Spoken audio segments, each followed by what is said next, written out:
What do you look for in a screenplay, whether it's television or a feature screenplay? And what, maybe if you could say which scripts you've read that really, really jumped out at you and seemed great to you over the years? Well, the truth is, I often, if I'm going to get a part, it's often because somebody offers it to me. I've certainly gotten things that I've auditioned for, but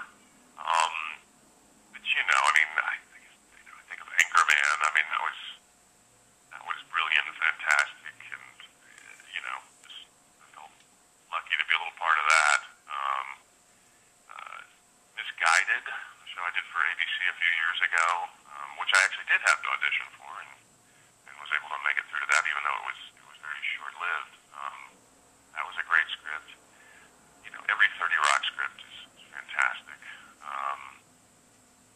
And Suburgatory, the show I'm working on now, I mean, that was happily an offer, even though I came in later on as just a guest star this season.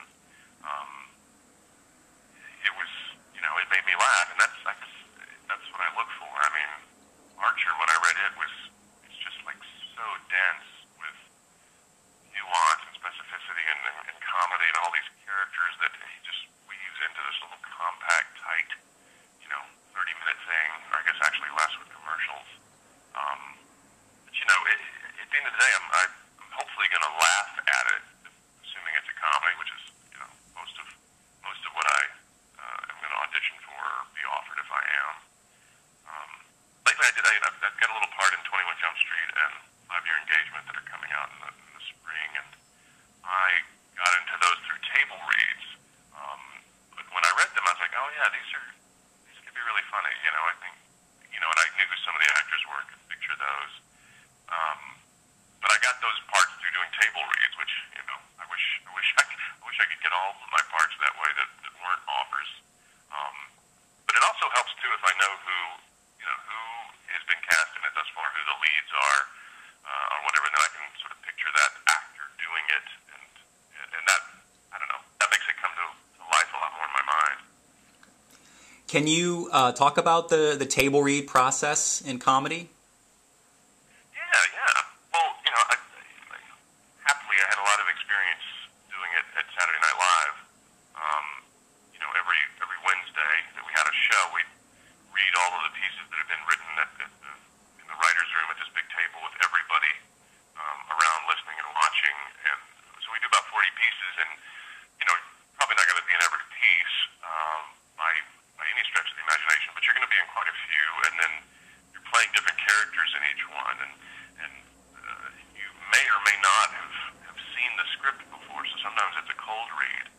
So you're called upon to make these choices that are quick and hopefully strong and right.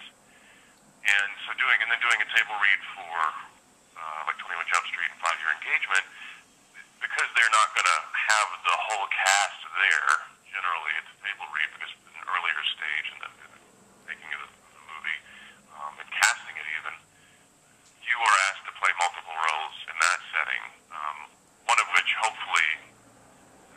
at least one of which you're hopefully being considered for as a possible real role, and then these other parts, and so it calls on those same sort of SNL skills of making character choices and all this. So it gets to show a range of what you can do, which is fun, and you also have time to prepare. It's not like SNL where it's kind of a very quick thing, but you can actually read the script and look at it and think about your choices you're going to make for each character.